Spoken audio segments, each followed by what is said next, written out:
ಈಗ ಇದು ಸಾಧಾರಣ ಈ ಗಿಡ ನಿಮಗೆ ಇಲ್ಲಿ ಏನು ಫಲ ಕಾಣ್ತಾ ಇದೆ, ಈಗ ಇದು 8 ವರ್ಷ ತುಂಬಿ 9ನೇ ವರ್ಷಕ್ಕೆ ಕಾಲಿಟ್ಟಿರ್ತಕ್ಕಂಥ ಗಿಡ ಇದು. ಈ ಗಿಡಗಳು ಯಾವತ್ತು ಗ್ರಾಫ್ಟ್ ಗಿಡಗಳು ನಮಗೆ ಅದರ ಆಯಸ್ಸು ಕಡಿಮೆ. ಉತ್ತಮವಾದ ಕಡೆಯಿಂದ ಉತ್ತಮವಾದ ಜಾತಿಯ ಗಿಡಗಳನ್ನು ತಗೊಂಬಂದು ಹಾಕ್ತಕ್ಕಂಥದ್ದು ನಮ್ಮ ಪ್ರಥಮ ಆಯ್ಕೆ ಇರಬೇಕು. ಈ ತರ ಸ್ಟ್ರೈಟ್ ಶೂಟ್ ನ ತೆಕ್ಕೊಂಡು ನಾವು ಏನ್ ಮಾಡ್ತೀವಿ, ಅದಕ್ಕೆ ನಾವು ನೇರ ಕೊಂಬೆಗಳು ನೀಳ್ ಚಿಗುರು ಅಂತ ಹೇಳ್ತೀವಿ. ಅದನ್ನ ತೆಗೆದು ನಾವು ಗ್ರಾಫ್ಟ್ ಮಾಡಿ ಗಿಡಗಳನ್ನ ಬೆಳಿತಾ ಹೋಗ್ತೀವಿ. ಈ ತರ ಬಂದದ್ದನ್ನ ಮರುಪೂರ್ಣ ವ್ಯವಸ್ಥೆ ಮಾಡ್ಕೊಂಡಿದೀವಿ, ಬೋರ್ವೆಲ್ ರೀಚಾರ್ಜಿಂಗ್ ಇಂದು, ಆಮೇಲಿಂದ ಕೃಷಿ ಹೊಂಡಗಳನ್ನ ಮಾಡ್ಕೊಂಡಿದೀವಿ, ಭೂಮಿ ಗಿಡಜಾರಿಗೆ ಅಡ್ಲೆಗುಳುಮೆ ಮಾಡಿ ಎಲ್ಲ ಮಾಡಿರೋ ಮೇಲಿಂದ ಮಳೆನೇ ಬರ್ದೇ ಇದ್ರೆ ನೀರೆಲ್ಲ ಭೂಮಿ ಒಳಗೆ ಹೋಗುತ್ತೆ. ಬುಷ್ ಟೈಪಲ್ಲಿ ಬೆಳೆಯುತ್ತೆ, ಆಯಸ್ ಕಡಿಮೆ, ಬಂಡವಾಳ ಜಾಸ್ತಿ ಹಾಕ್ಬೇಕು, ಬೇಸಾಯದ ಕಲ್ಟಿವೇಶನ್ ಪ್ರಾಬ್ಲಮ್ಗಳಿಗೆ ಬರುತ್ತೆ, ನೀರು ಗೊಬ್ಬರ ನೋಡ್ಕೊಳಕ್ ಆಗೋದಿಲ್ಲ, ಕೈಗೆ ಬಂತು ಬಾಯಿಗಿಲ್ಲ ಅನ್ನಂಗ ಆಗ್ಬಿಟ್ಟು ಅಷ್ಟೂ ನೀರಿಲ್ದಲೆ ಒಣಗೋಯ್ತು. ಬರೀ ನೀವು ಗ್ರಾಫ್ಟೆಡ್ ಹೋಗ್ಬಿಟ್ಟು ಯಾವುದೋ ಮದರ್ ಪ್ಲಾಂಟ್ ಇಂದ ಮಾಡಿದ್ ಬರೀ ಹೆಣ್ಗಡೆ ಹಾಕೊಂಡ್ಬಿಟ್ರೆ ನೀವು ಗ್ರಾಫ್ಟೆಡ್ ಎಷ್ಟು ಸಾವಿರ ಕೊಟ್ಟು ತಂದಿದ್ರು ಅದರಲ್ಲಿ ಫಸಲು ಬರಲ್ಲ. ಈಗ ಅಟ್ ಪ್ರೆಸೆಂಟ್ ಒಂದು ರೇಟ್ ಬಿಟ್ರೆ ಇಲ್ಲಿವರೆಗೂ ತೆಂಗಿನಕಾಯಿಗೂ ರೇಟ್ ಇರಲಿಲ್ಲ, ಎಳ್ನೀರಿಗೆ ರೇಟ್ ಇದೆ ಅಂತ ಹೇಳಿ ವರ್ಷ ಬರೀ ಎಳ್ನೀರ್ನೇ ಕಿತ್ಕೊಡಕ್ಕಾಗಲ್ಲ. ನಾವೆಲ್ಲ ಕೊಬ್ಬರಿ ಹಾಕೋದಕ್ಕೆ ಸ್ಟಿಕಾನ್ ಆಗಿರ್ತೀವಿ. ಆ ಕೊಬ್ಬರಿ ಬೆಲೆ ನೋಡಿದ್ರೆ 15,000 ಒಳಗಡೆ ಇದೆ, 13, 14 ಹಿಂಗೆಲ್ಲ ಇದೆ, ಏನೇನು ಉಪಯೋಗ ಆಗ್ತಾ ಇಲ್ಲ. ರೈತರ ಮಿತ್ರರೇ, ನಾನು ಒಬ್ಬ ಕೃಷಿಕ. ನನ್ನ ಹೆಸರು HK ಮಂಜುನಾಥ್, ಮಲದೇವಿಹಳ್ಳಿ, ಜಾವಗಲ್ ಹೋಬಳಿ, ಅರಸೀಕೆರೆ ತಾಲೂಕು, ಹಾಸನ ಜಿಲ್ಲೆ. ನಾನು ಒಬ್ಬ ಸಮಗ್ರ ಕೃಷಿಕನಾಗಿ ಕೃಷಿಯನ್ನು ಮಾಡ್ತಾ ಬರ್ತಾ ಇದ್ದೀನಿ. ಸುಮಾರು 42 ವರ್ಷದಿಂದ ಕೃಷಿ ಕ್ಷೇತ್ರದಲ್ಲೇ ನಾನು ಮಾಡ್ತಾ ಇರೋದ್ರಿಂದ ಹಲವಾರು ಏಳು ಬೀಳುಗಳನ್ನು ಸಹಿತ ಇದರಲ್ಲಿ ಕಂಡು ನನ್ನ ಕೃಷಿಯನ್ನು ಮುಂದುವರ್ಸ್ಕೊಂಡು ಬಂದಿದ್ದೀನಿ. ಮುಖ್ಯವಾಗಿ ನಾನು ನನ್ನ ಬೆಳೆಗಳನ್ನು 2 ಥರ ವಿಂಗಡಣೆ ಮಾಡ್ಕೊಂಡಿದ್ದೀನಿ. ಯಾಕೆಂದರೆ ಒಂದು ಕಡೆ ಖುಷ್ಕಿ ಆಧಾರಿತವಾಗಿಯೂ ಮಾವು, ಸಪೋಟ, ಹುಣಸೆ ಮತ್ತು ಅರಣ್ಯ ತೋಟಗಾರಿಕೆ ಮಾಡ್ತಾ ಇದ್ದೀನಿ. ಮತ್ತು ನೀರಾವರಿ ಆಶ್ರಿತವಾಗಿ ನಾನು ನನ್ನ ತೋಟದಲ್ಲಿ ತೆಂಗು, ಅಡಿಕೆ ಮತ್ತು ಜಾಯಿಕಾಯಿ ಮತ್ತು ಡ್ರ್ಯಾಗನ್ ಫ್ರೂಟ್ ಇತ್ತೀಚಿನ ದಿವಸಗಳಲ್ಲಿ ಅದನ್ನು ಕೂಡ ಬೆಳೆದಿದ್ದೀನಿ. ಹೀಗೆ ಅದರ ಜೊತೆಗೆ ಉಪಕಸುಬುಗಳಾಗಿ ಹೈನುಗಾರಿಕೆ ಮತ್ತು ಒಂದು ತೋಟಗಾರಿಕಾ ಸಸ್ಯ ಕ್ಷೇತ್ರವನ್ನು ಸಹಿತ ನಾನು ನಿರ್ವಹಣೆ ಮಾಡ್ತಾ ಬಂದು ಉತ್ತಮವಾದ ಗುಣಮಟ್ಟದ ಒಂದು ಅಡಿಕೆ, ತೆಂಗು, ಜಾಯಿಕಾಯಿ ಆಮೇಲೆ ಡ್ರ್ಯಾಗನ್ ಫ್ರೂಟು, ಇತ್ತೀಚೆಗೆ ಮಾಡ್ತಕ್ಕಂಥ ಡ್ರ್ಯಾಗನ್ ಫ್ರೂಟಿನ ಗಿಡಗಳನ್ನು ಕೂಡ ನಾನು ಎಲ್ಲ ಕಡೆಗೆ ನಮ್ಮ ಜಿಲ್ಲೆ ಅಥವಾ ಅಂತಾರಾಜ್ಯ ಮಟ್ಟದಲ್ಲಿ ಎಲ್ಲ ಕಡೆಗೂ ಕೊಟ್ಬಿಟ್ಟು ಅದನ್ನು ಕೂಡ ನಾನು ಒಂದು ಬೆಳೆಸ್ತಕ್ಕಂಥ ಪ್ರಯತ್ನ ಮಾಡಿ, ಯಾರ್ಯಾರು ಆಸಕ್ತರು ಇಲ್ಲಿಗೆ ಅವರಾಗೆ ಬರ್ತಾರೋ ಅವರಿಗೆ ಕೊಟ್ಬಿಟ್ಟು ಅದರ ಬಗ್ಗೆ ಸಾಕಷ್ಟು ಮಾಹಿತಿಗಳನ್ನು ಕೊಟ್ಟು ಅವರಿಗೆ ಏನೇನು ಸಮಸ್ಯೆ ಬರುತ್ತೋ ಅವಾಗ ಅವರಿಗೆ ಪೂರಕವಾಗಿ ಮಾಹಿತಿಗಳನ್ನು ಕೊಟ್ಟು ಅದನ್ನು ಕೂಡ ಬೆಳೆಸಿದ್ದೀನಿ. ಮಂಜುನಾಥ್ ಸರ್, ಜಾಯಿಕಾಯಿ ಮುಂದೆ ನಾವು ನಿಂತ್ಕೊಂಡಿದ್ದೀವಿ. ಇದು ಎಷ್ಟು ವರ್ಷದ ಗಿಡಗಳು ಈ ರೀತಿ ಕಾಯಿ ಕಟ್ಟಿದೆ, ನಂತರ ಎಲ್ಲಿಂದ ತಂದ್ರಿ, ಇದ್ರ ಬಗ್ಗೆ ಒಂದು ಸಣ್ಣ ಮಾಹಿತಿ ಕೊಡ್ತೀರಾ? ಇದು ನಾನು ಬೆಳೆಗಳನ್ನು ಬೆಳೀತಾ ಹೊರಟಾಗ ಜಾಯಿಕಾಯಿ ಬೆಳೆನೂ ಒಂದು ಮುಖ್ಯ ಬೆಳೆಯಾಗಿ ನಾನು ಮಾಡ್ಕೊಂಡಿದ್ದೀನಿ ಅಂತ ನಾನು ಆಗಲೇ ಹಿಂದೆ ತಿಳಿಸಿದೆ. ಅದರಂತೆ ನಾನು ಈ ಇತ್ತೀಚಿನ ದಿವಸಗಳಲ್ಲಿ ತೆಂಗು ನಮಗೆ ತುಂಬ ಲಾಭದಾಯಕವಲ್ಲದಂಥ ಸ್ಥಿತಿಗೆ ಬಂದು ಮುಟ್ಟಿತು. ಕೊಬ್ಬರಿ ಬೆಲೆ ಇವೆಲ್ಲ ಧಾರಣೆ ಕುಸಿತ ಹೋಯಿತು.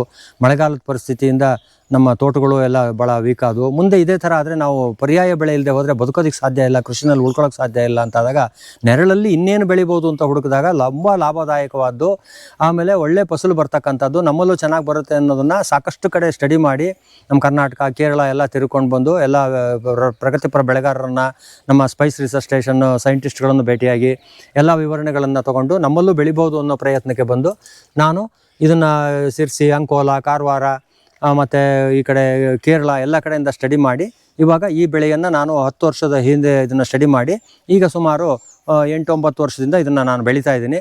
ಈಗ ಇದು ಸಾಧಾರಣ ಈ ಗಿಡ ನಿಮಗೆ ಇಲ್ಲಿ ಏನು ಫಲ ಕಾಣ್ತಾ ಇದೆ, ಈಗ ಇದು 8 ವರ್ಷ ತುಂಬಿ 9ನೇ ವರ್ಷಕ್ಕೆ ಕಾಲಿಟ್ಟಿರ್ತಕ್ಕಂಥ ಗಿಡ ಇದು. ಇದರಲ್ಲಿ ಸುಮಾರು ನಾವು ಲೆಕ್ಕ ಹಾಕಕ್ಕೆ ಹೋದ್ರೆ ಈಗ ಗಿಡ ಭರ್ತಿ, ಮೈ ಭರ್ತಿ ಈ ರೀತಿ ಕಾಯಿದೆ. ಇದು ಆದಾಯನೂ ತಂದು ಕೊಡ್ತದೆ. ಆಮೇಲೆ ಅದರದ್ದು ಎಲೆ ತರಗು ಎಲ್ಲ ಉದುರಿ ಗೊಬ್ಬರನೂ ಆಗ್ತದೆ. ಇದರಲ್ಲಿ ಏನು ಈ ಜಾಯಿ ಕಾಯಿಗಳು ನಮಗೆ ಇಲ್ಲಿ ಕಾಣಿಸ್ತಾ ಇದ್ದಾವೆ, ಇದು ವರ್ಷಕ್ಕೆ 2 ಬೆಳೆ ಕೊಡ್ತಾ ಇದೆ ನನಗೆ ಅಂತಲ್ಲ, ಎಲ್ಲರಿಗೂ ಇದು 2 ಬೆಳೆ ಕೊಡ್ತಕ್ಕಂಥ ಗುಣ ಇದ್ರದ್ದು. ಈಗ ಮಾವಿನ ಗಿಡ ಆದ್ರೆ ವರ್ಷದಲ್ಲಿ ಒಂದ್ಸಲಿ ಬಂದು ನಿಂತೋಗ್ಬಿಡುತ್ತೆ. ಇದು ಹಂಗಲ್ಲ, ಮಳೆಗಾಲದಲ್ಲಿ 1 ಬೆಳೆ, ಬೇಸಿಗೆನಲ್ಲಿ 1 ಬೆಳೆ, 2 ಬೆಳೆ ಬರುತ್ತೆ. ಆಮೇಲೆ ಸಾಂಬಾರು ಬೆಳೆಗೆ ಇದರ ಪದಾರ್ಥಗಳು ಜಾಯಿಕಾಯಿ ಹೋಗ್ತದೆ. ಆಮೇಲಿಂದ ಜಾಯಿಪತ್ರೆ ಎಸೆನ್ಸಿಗೆ ಹೋಗುತ್ತೆ. ಆಮೇಲೆ ಇದರ ಮೇಲ್ಗಡೆ ಹಣ್ಣಿನ ತಿರುಳು ಭಾಗವನ್ನ ಇದು ಹಾರ್ವೆಸ್ಟ್ ಆದ್ಮೇಲೆ ಈ ಮೇಲ್ಗಡೆ ಹಣ್ಣಿನ ಭಾಗವನ್ನ ಇದು ತಾನಾಗೆ ಓಪನ್ ಆಗುತ್ತೆ. ಅದ್ರೊಳಗಡೆ ಇರೋ ಜಾಯಿಪತ್ರೆ ಒಣಗಿಸ್ಬಿಟ್ಟು ನಾವು ಶೇಖರಣೆ ಮಾಡಿ ಮಾರಾಟ ಮಾಡ್ತೀವಿ. ಒಣಗಿಸ್ಬಿಟ್ಟು ಈ ಹಣ್ಣಿನ ಭಾಗನ ನಾವು ಇದನ್ನ ಜಾಮು ಮತ್ತೆ ಉಪ್ಪಿನಕಾಯಿಗೆ ಬಹಳ ಇದಾಗಿ ಉಪಯೋಗಿಸ್ತಾ ಇದ್ದಾರೆ. ಮೇಲ್ಪದ್ರನ ಹಣ್ಣಿನ ತಿರುಳು ಈ ಭಾಗನ, ಹಣ್ಣಿನ ತಿರುಳು ಮೇಲ್ಭಾಗನ, ಒಳಗಡೆ ಜಾಯಿಕಾಯಿ, ಜಾಯಿಪತ್ರೆ ಇದು ಮಸಾಲಾ ಪದಾರ್ಥಕ್ಕೆ ಎಸೆನ್ಸಿಗೆ ಹೋಗುತ್ತೆ. ಯಾಕಂದ್ರೆ ನಾನು ಈ ತಿರುಳನ್ನ ಯೂಸ್ ಮಾಡೋರು ತುಂಬಾ ಕಮ್ಮಿ ನೋಡಿದ್ದು, ಅದು ಯೂಸ್ ಮಾಡ್ತಾ ಇದ್ದಾರೆ.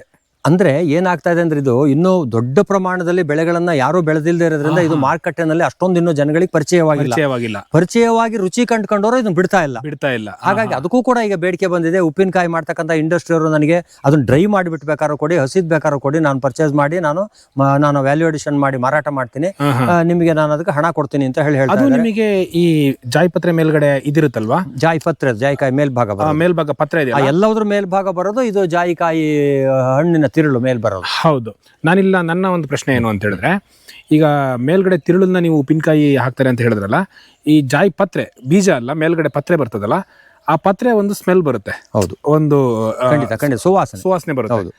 ಆ ಸುವಾಸನೆ ಕೂಡ ಇದ್ರಲ್ಲೂ ಸ್ವಲ್ಪ ಇರುತ್ತಾ ಹೇಗೆ? ಖಂಡಿತ. ಇದರಲ್ಲಿ ನಾವು ಈ ಏನು ಎಲೆ ಭಾಗ ನೋಡ್ತೀವಿ, ಎಳೆ ಎಲೆಯಿಂದ ಹಿಡಿದು ಈ ಗಿಡದ ಯಾವುದೇ ಭಾಗ ತಗೊಂಡ್ರು, ಒಣಗಿದ ಎಲೆ ತಗೊಂಡು ನೀವು ನೋಡಿದ್ರು ಕೂಡ ಆ ಜಾಯಿಕಾಯಿನ ಸುವಾಸನೆ ಏನಿದೆ ಎಲ್ಲದರಲ್ಲೂ ಇದೆ. ಈಗ ಉದಾಹರಣೆಗೆ ಬೇವಿನ ಗಿಡದಲ್ಲಿ ನಾವು ಬೇವಿನ ಹೂವು, ಬೇವಿನಕಾಯಿ, ಬೇವಿನ ಬೇರು, ಚಕ್ಕೆ ಏನ್ ತಗೊಂಡು ನೋಡಿದ್ರು ಆ ಕಹಿ ಅಂಶ ಹೇಗೆ ವಾಸನೆ ಹೊಡಿತಾ ಇರುತ್ತೆ, ಹಾಗೆ ಇದರಲ್ಲಿ ಇದರದ್ದೇ ಆದಂತ ಸುವಾಸನೆ ಮೈಬರ್ತಿ ಇರುತ್ತೆ.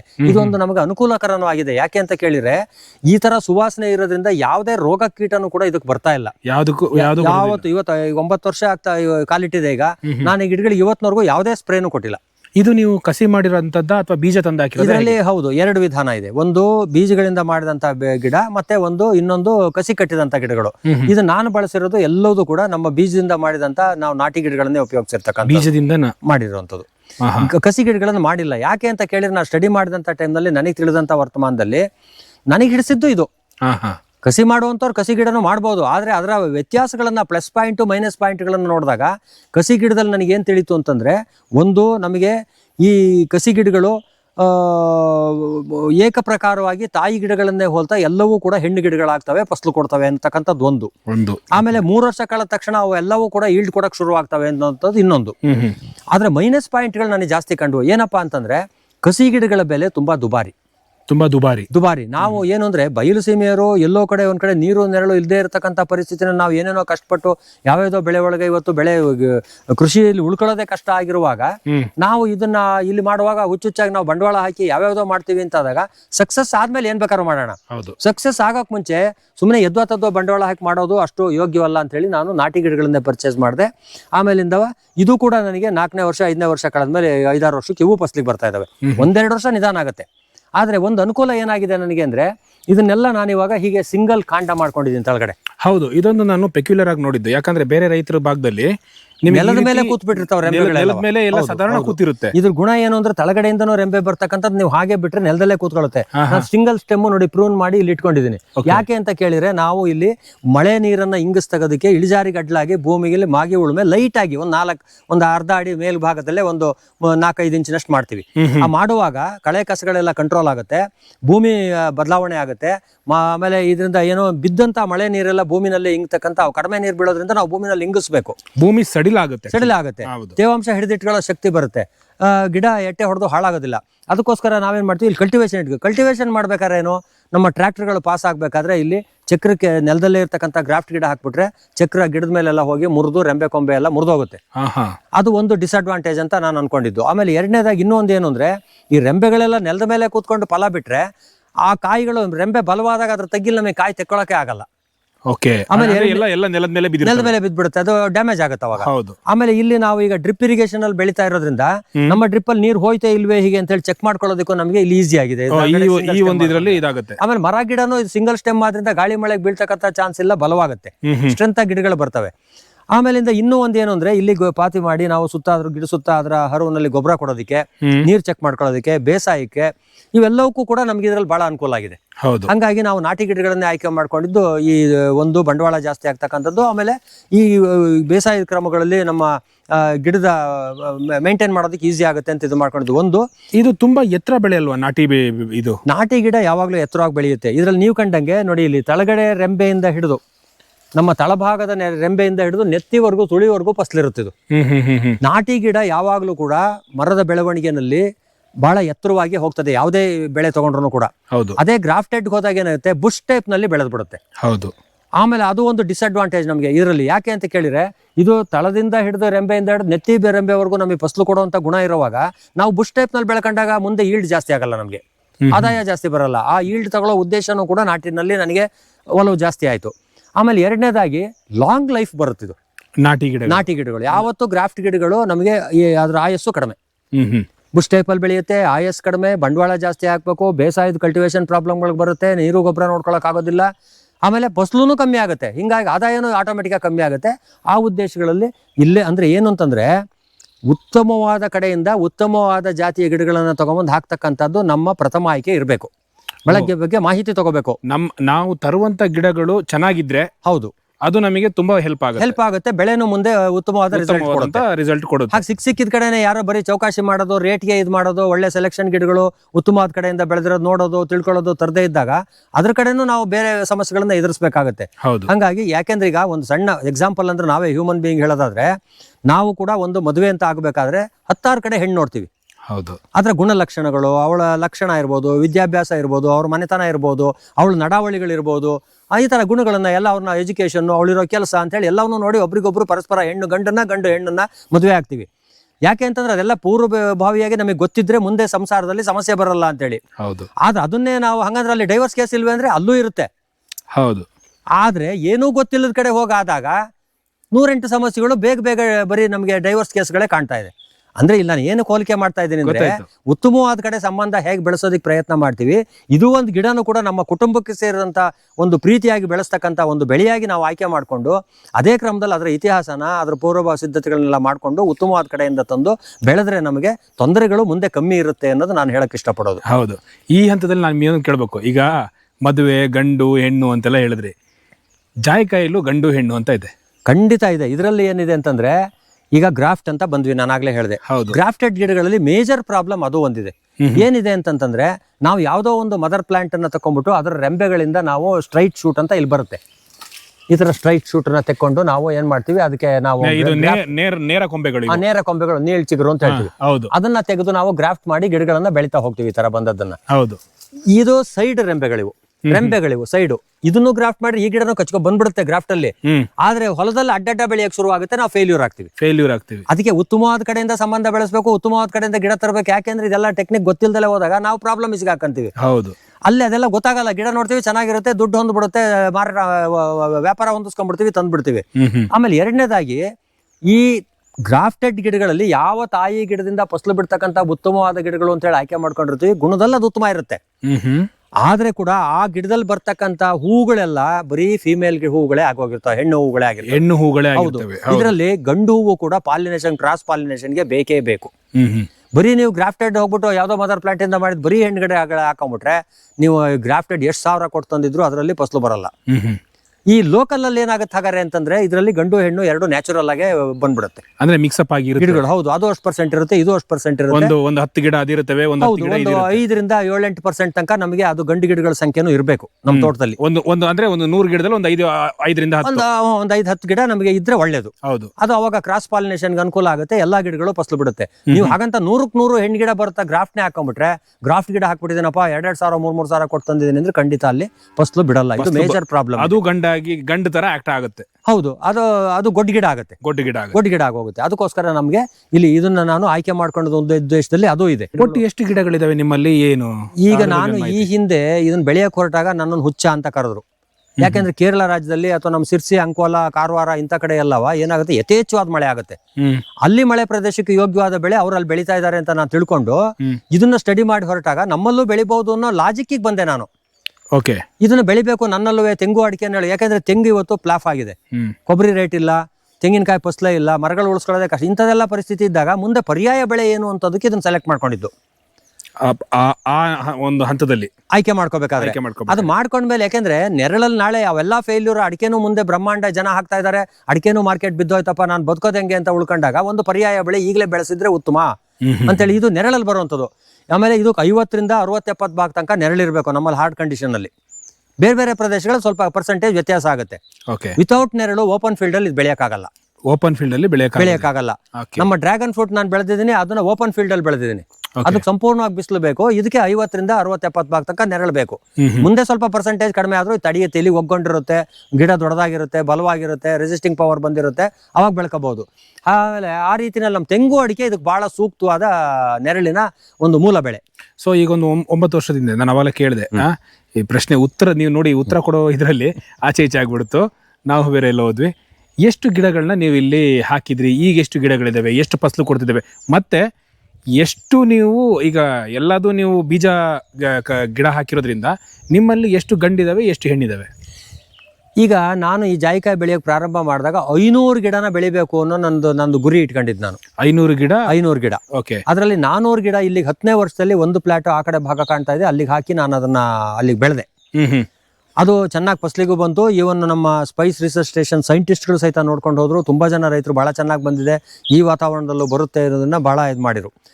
ಆ ತರದಲ್ಲಿ ಬಂದಿದ್ದ ಗಿಡ ಏನಾಯ್ತು, ನಮ್ಗೆ ಇತ್ತೀಚಿನ ವರ್ಷಗಳಲ್ಲಿ ನಮಗೆ ಮಳೆ ಕಂಪ್ಲೀಟ್ ಫೇಲ್ ಆಗ್ಬಿಟ್ಟು ನಮಗೆ ಬೋರ್ವೆಲ್ಗಳಲ್ಲಿ ಇದರಲ್ಲಿ ನೀರೇ ನಿಂತು ಹೋಗೋ ಸ್ಟೇಜಿಗೆ ಬಂದು ಕಳೆದ 28 ವರ್ಷದಲ್ಲಿ, ಈಗ ಕಳೆದ ವರ್ಷ ಹಿಂದಿನ 4ನೇ ವರ್ಷದಲ್ಲಿ ಮಾತ್ರ ನಾವು ಭೂಮಿ ಮೇಲೆ ನೀರು ನೋಡೋಕೆ ಸಾಧ್ಯ ಆಯ್ತು. ಓಕೆ. ಅಲ್ಲಿವರೆಗೂ ನಮ್ಮ 1000 ಅಡಿ ದಾಟಿ ಹೋಗಿದೀವಿ. ಈಗ ಬೋರ್ವೆಲ್ ನಮ್ಮ ಕಡೆ 1000 ಅಡಿ ಮಿನಿಮಮ್ ಇದ್ರೆ ಕೊರ್ಸೋಂತ ಸ್ಥಿತಿಗೆ ಬಂದಿದೀವಿ. ಹೌದು. ಹೀಗಾದಾಗ 25 ವರ್ಷಕ್ಕೊಂದ್ಸಲಿ ಮಳೆ ಬಂದ್ರೆ ನಾವು ಯಾವ ರೀತಿ ಅಂತರ್ಜಲ ಮೇಂಟೈನ್ ಮಾಡೋದು? ಮರುಪೂರ್ಣ ವ್ಯವಸ್ಥೆ ಮಾಡ್ಕೊಂಡಿದೀವಿ, ಬೋರ್ವೆಲ್ ರೀಚಾರ್ಜಿಂಗ್ ಇಂದು, ಆಮೇಲಿಂದ ಕೃಷಿ ಹೊಂಡಗಳನ್ನು ಮಾಡ್ಕೊಂಡಿದೀವಿ, ಭೂಮಿ ಗಿಡಜಾರಿಗೆ ಅಡ್ಲೆ ಉಳುಮೆ ಮಾಡಿ ಎಲ್ಲ ಮಾಡಿರೋ ಮೇಲಿಂದ ಮಳೆನೇ ಬರ್ದೇ ಇದ್ರೆ ನೀರೆಲ್ಲ ಭೂಮಿ ಒಳಗೆ ಹೋಗುತ್ತೆ. ಇಲ್ಲಿ ಬೀಳೋ ಪ್ರಮಾಣನೇ ಹಂಗೆ ಕಡಿಮೆ ಇದೆ. ಹಾಗಿದಾದಾಗ ಏನಾಗೋಯ್ತು, ನನಗೆ ಈ ಇದನ್ನ ಬೆಳೆಯುವಾಗ 400 ಗಿಡ ಹಾಕಿದ ಒಂದು ಬ್ಯಾಚ್ ಇಂದು, ಅದಾದ್ಮೇಲೆ 500ಕ್ಕೆ ಬರ್ತಿ ಹಾಕಿ 100 ಗಿಡ ಆಡ್ ಮಾಡಿದ್ದೆ. ಈ 400 ಗಿಡ ಬೆಳೆದಿದ್ದ ಜಾಗದಲ್ಲಿ 2500 ಗಿಡ ಅಡಿಕೆ, 2500 ಗಿಡದಲ್ಲಿ ಹಾಕಿದಂತ ಪೆಪ್ಪರು, 400 ಜಾಯಿ ಗಿಡ, ಎಷ್ಟು ಕ್ರಾಪ್ ಬಂದಿದ್ದು ಕೈಗೆ ಬಂತು ಬಾಯಿಗಿಲ್ಲ ಅನ್ನಂಗೆ ಆಗ್ಬಿಟ್ಟು ಅಷ್ಟೂ ನೀರಿಲ್ದಲೆ ಒಣಗೋಯ್ತು. ಈ ಒಂದು 2-3 ವರ್ಷದ ಹಿಂದೆ, ಈಗ 4-5 ವರ್ಷದ ಹಿಂದೆ, ಅಂದ್ರೆ ಆಲ್ಮೋಸ್ಟ್ ಕಾಯಿ ಬಿಡ್ತಾ ಇದ್ದು 4 ವರ್ಷ. ಹೌದು, ಪ್ರಾರಂಭ ಆದ ಹಂತದಲ್ಲೇ ಹೋಗ್ಬಿಡ್ತಾವು ಅಷ್ಟು ಗಿಡಗಳು ಅಷ್ಟು ಆ ತೋಟವೇ ಹೊರಟೋಯ್ತು. ಓಕೆ. ಆಮೇಲೆ ಮತ್ತೆ ತಿರ್ಗಾ ಈ 100 ಗಿಡ 500ಕ್ಕೆ ಭರ್ತಿ ಮಾಡ್ತೀನಿ ಅಂತ ಹಾಕೊಳ್ಳೋ ಹೊತ್ತಿಗೆ ಈ ನಿಮಗೆ ಈ ಗಿಡದ ಇದರಲ್ಲಿ ಸುಮಾರು 90ರಿಂದ 100 ಗಿಡ. ಇದು ನೀವು 400 + 100 ಈ 100 ಭಾಗದಕ್ಕೆ ಯಾಕೆಂದ್ರೆ ನೀರು ಕೊಡುವಾಗ ನನ್ನಲ್ಲಿರೋ ನೀರು ಲಭ್ಯತೆ ಏನಿದೆ ಅದ್ ನೋಡ್ಕೊಂಡು ನಾನೇನ್ ಮಾಡಿದೆ, ಆ 400 ಗಿಡದ ಜಾಗನ ಹಳೆ ತೋಟ ಅಡಿಕೆದು ಅಂತ ಹೇಳ್ಬಿಟ್ಟು ಅದನ್ನ ಕೈ ಬಿಟ್ಟು ಹೊಸದಾಗಿ ಮಾಡಿದ್ದೀನಲ್ಲ ಅಂತೇಳಿ ಈ ಕಡೆದನ್ನ ಇಟ್ಕೊಂಡು ಈ ಭಾಗಕ್ಕೆ ಮೇಂಟೈನ್ ಮಾಡ್ತಾ ಹೋದೆ. ಈ 100 ಗಿಡ ಇವತ್ತು ಉಳಿಸ್ಕೊಂಡೆ. ಈ 100 ಗಿಡ ಉಳ್ಕೊಂತು ಇವತ್ತು. ಅಂದ್ರೆ ಆಲ್ಮೋಸ್ಟ್ ಆ 400 + 100 ಒಂದೇ ಹಂತದಲ್ಲಿ ಹಾಕಿದಂಥದ್ದು. 1 ವರ್ಷ ವ್ಯತ್ಯಾಸ. ಈಗ 400 ಗಿಡಗಳು ಅದು ಹೋಗಿದಾವೆ ಅಂತ ಅದು ಕೇಳೋದಕ್ಕೆ ಬೇಜಾರಾಗುತ್ತೆ. ಅದು ಕಾರಣ ನೀರು. ಹೌದು. ನೀರಿಲ್ದಲೆ ಹೋಗಿದ್ ಬಿಟ್ರೆ ನನಗೇನ್ ಬೆಳೆ ಒಳಗೆ ಯಾವ್ದು ತೊಂದರೆ ಆಗಿ ಹೋಗ್ಲಿಲ್ಲ. ಆಮೇಲೆ ಇತ್ತೀಚಿನ ಈಗ ಈ ಥರದಲ್ಲಿ ಇದನ್ನ ಮಾಡ್ಕೊಂಡು ಹೋದೆ. ಇದು ಸಾಧಾರಣ ನನಗೆ ಇವಾಗ ನೀವು ಏನು ಫಸಲು ನೋಡ್ತಾ ಇದ್ದೀರ ಅದೆಲ್ಲದ್ರಲ್ಲೂ ಇದರಲ್ಲೆಲ್ಲ ಹೂವು ಮಗ್ಗು ಇದೆ, ಅದರಲ್ಲಿ ಕಾಯಿ ಇದೆ. ಹಾಗಾಗಿ ಇದು ಒಂದೊಂದು ವರ್ಷಕ್ಕೆ 2 ಬೆಳೆ ಆದ್ರಿಂದ 10 ವರ್ಷದ ಒಳಗಿನ ಗಿಡಗಳೇ ನನಗೀಗ ಸುಮಾರು 500-800-1000 ಕಾಯಿ ತನಕ ಕಾಯಿ ಬಿಡ್ತಾ ಇದಾವೆ. ಒಂದು ಗಿಡ, ಒಂದು ಫಸಲಿಗೆ ಒಂದೊಂದು ಗಿಡ, ಒಂದು ಗಿಡ. ಇದು ನಾನು ಆವರೇಜ್ ಆಗಿ ಒಂದು 500 ಕಾಯಿ ಅಂತಲೇ ಒಂದು ಆವರೇಜ್ ಇಟ್ಕೊಂಡ್ರು ಕೂಡ 2 ಬೆಳೆಯಿಂದ 1000 ಕಾಯಿ ನನಗೆ ಧಾರಾಳವಾಗಿ ಸಿಗ್ತಾ ಇದೆ. ಇದು ಮಾರ್ಕೆಟ್ ನಲ್ಲಿ ರೇಟ್ಗಳು ವ್ಯತ್ಯಾಸಗಳು ಏರ್ಪೇರ್ ಇರುತ್ತೆ. ಆ ಏರ್ಪೇರ್ ಇದ್ರೂ ಕೂಡ ನನಗೆ ಏನಾಗ್ತಾ ಇದೆ ಅಂತಂದ್ರೆ ಒಂದು ಮಿನಿಮಮ್ ರೇಟ್ ₹2-3 ಒಂದು ಕಾಯಿಗೆ ಮೋಸ ಇಲ್ದಂಗೆ ಸಿಗ್ತಾ ಇದೆ. ಒಂದು ಕಾಯಿಗೆ ಅಂಗಡಿನಲ್ಲಿ ರಿಟೇಲ್ ಪ್ರೈಸ್ ಅದು 8, 10, 12 ರೂಪಾಯಿ ಮಾರ್ತಾರೆ. ಅದನ್ನ ನಾವ್ಯಾರು ಕಂಟ್ರೋಲ್ ಮಾಡಕ್ ಬರಲ್ಲ. ಹೇಳ್ತಿರೋದು ಈ ಬೀಜ ಮತ್ತೆ ಪತ್ರೆ ಲೆಕ್ಕದಲ್ಲಿ. ಜಾಯಿಕಾಯಿಗೆ ನಾನು ಹೇಳ್ತಾ ಇರೋದು. ಪತ್ರೆ ಅಲ್ಲ. ಪತ್ರೆ ಮತ್ತೆ ಸಪರೇಟ್ ಆಗಿ ನಿಮಗೆ 1600, 1700, 1800 ರೂಪಾಯಿ ತನಕ ಕೆಜಿ ಹೋಗುತ್ತೆ. 1 ಕೆಜಿ ಪತ್ರೆನೂ ಸಿಗ್ತಾ ಇದೆ ಸದ್ಯದ ಪರಿಸ್ಥಿತಿನಲ್ಲಿ. 1000 ಒಂದು ಗಿಡ 1 ಕೆಜಿ, 1/4 ಕೆಜಿ, 1.5 ಕೆಜಿ ತನಕ ಸಿಗ್ತಾ ಇದೆ. ಅದು ಆಲ್ಮೋಸ್ಟ್ ಎಷ್ಟು 1 ಗ್ರಾಮ್ 2 ಗ್ರಾಮ್ ಸಿಗ್ಬೋದು. 1.5-2 ಗ್ರಾಮ್ ತನಕ ಬರ್ತಾ ಇದೆ ನನ್ನ ಪತ್ರೆ. ಅದು ಚೆನ್ನಾಗಿ ಕಾಯಿ ಸೈಜ್ ಇರೋದ್ರಿಂದ ಬಹಳ ಉತ್ತಮವಾಗಿ ನನಗೆ ಆ ಪತ್ರೆನೂ ಕೂಡ ನನಗೆ ಅದಕ್ಕೆ ತಕ್ಕನಾಗಿ ಸಿಗ್ತಾ ಇದೆ. ಹೌದು. ಸೊ ಅದೇನಾಯ್ತು, ನನಗೆ ಇವಾಗ ಈ 2ರಿಂದ ಸೇರ್ಕೊಂಡು ಒಂದು 4-5 ಸಾವಿರ ರೂಪಾಯಿ ನನಗೆ ನಿರಾಳವಾಗಿ ಈಗ ಆದಾಯ ಸಿಗ್ತಾ ಇದೆ ಒಂದೊಂದು ಗಿಡದಲ್ಲಿ.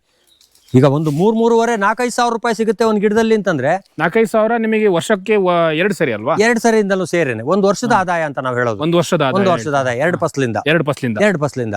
ಸೊ ಜಾಯಿಕಾಯಿ ಆಯ್ತು, ಜಾಯಿಪತ್ರೆ ಆಯ್ತು. ಇನ್ನು ಈ ವರ್ಷದಿಂದ ವ್ಯಾಲ್ಯೂ ಅಡಿಷನ್ಗೆ ಇದನ್ನ ಉಪ್ಪಿನಕಾಯಿ ಮಾಡ್ಬೋದಾ, ಜಾಮ್ ಮಾಡ್ಬೋದಾ, ಇಲ್ಲ ಅದನ್ನ ಕಲೆಕ್ಟ್ ಮಾಡಿ ಡ್ರೈ ಮಾಡಿ ಯಾರಿಗಾರು ಮಾರಾಟ ಮಾಡ್ಬೋದಾ, ಅದನ್ನ ಈ ವರ್ಷದಿಂದ ಕ್ರಮ ತಗೊಳ್ತೀನಿ.